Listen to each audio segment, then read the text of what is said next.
Continuing Sir Perceval and the Silent Maid from King Arthur and His Knights by Elizabeth Lodor Merchant. Among the ladies of the court was a beautiful maiden who had been born quite dumb, unable to speak. Her lips were red and sweet and soft, but they had never formed a single word. Her throat was as white and round as the cup of a lily, yet it had never trembled with speech, nor swelled with pretty songs, such as the other ladies sang. She sat all day over her embroidery, with quiet eyes and drooping head, but she seemed always to be listening for somebody who did not come.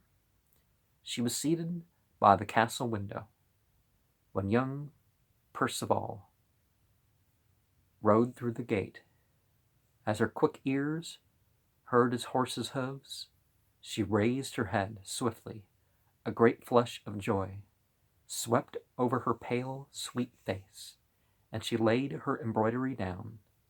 Then she rose, and going into the hall, hid herself behind a curtain rich with tapestry, which hung near the door.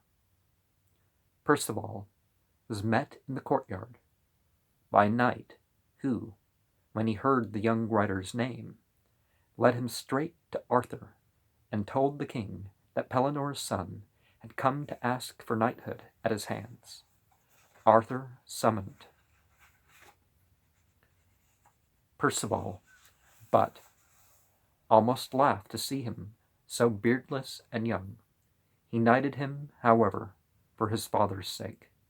But that evening, when the time came for the feast to be held at the round table, the king bade Perceval go and sit with the young, unproved knights at the far end of the hall, for, said he, you were not yet old enough, nor strong enough, nor, I think, brave enough to sit with the tried knights at the round table and to join in the great vow.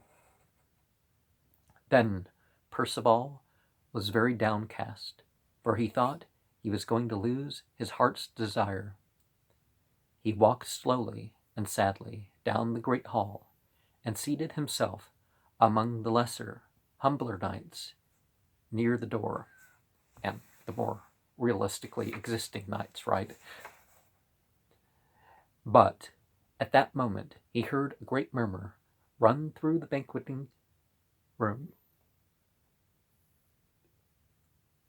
Out from behind the tapestry came the beautiful dumb girl, and as she walked towards him, she spake aloud, rise from your humble seat, Perceval, the noble knight and the chosen knight, and come with me. She took him by the hand, and he rose to his feet and walked with her up the long hall, while everybody watched in amazed silence. She led him to the seat at the right of the seat perilous, and pointed with her slender finger, as my stomach rumbled again. Fair knight, take here your seat, said she, for that seat belongs to you, and to none other. Then she went away as quickly as she had come, and disappeared from the palace forever. There were some who said she was dead, but others said they thought she had gone away into the forest, for they had seen bright people come for her and lead her away into the shadows of the wooded hills. Yeah, don't lie about that sort of thing. It makes it, when it does happen, unbelievable. Well, if it does happen. As for Sir Perceval, he stood by the seat which she had shown him, shy and hesitating, but King Arthur himself rose, and going to the young knight, took him gravely and kindly by the hand. "Do not be afraid, Sir Perceval," he said. "We, the king and the knights of the Round Table, have watched the dumb maiden, sitting day by day and hour by hour over her embroidery in the queen's chamber. We have seen her go into the window and gaze earnestly across the hills. We knew that she waited for somebody who would come, and now, as everybody has heard, her lips have opened at last. Who is there who shall not listen and believe when the dumb speak? Take your place next to the seat perilous. Be sure that no harm will come to you."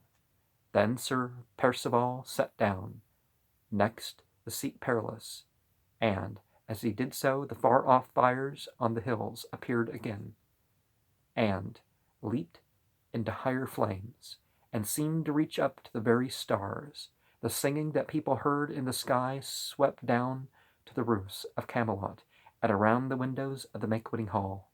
The voices of the knights, as they stood shoulder to shoulder and hand to hand, rang out in the words of a great vow, and came to a sudden stop. It seemed to them as if something ought to be added to the vow today.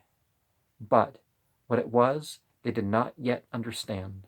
The time was coming, however, when everything was to be made plain, and when the whole world would know that it was that Merlin had written in the little book which he had hidden in his fairy palace in the enchanted wood.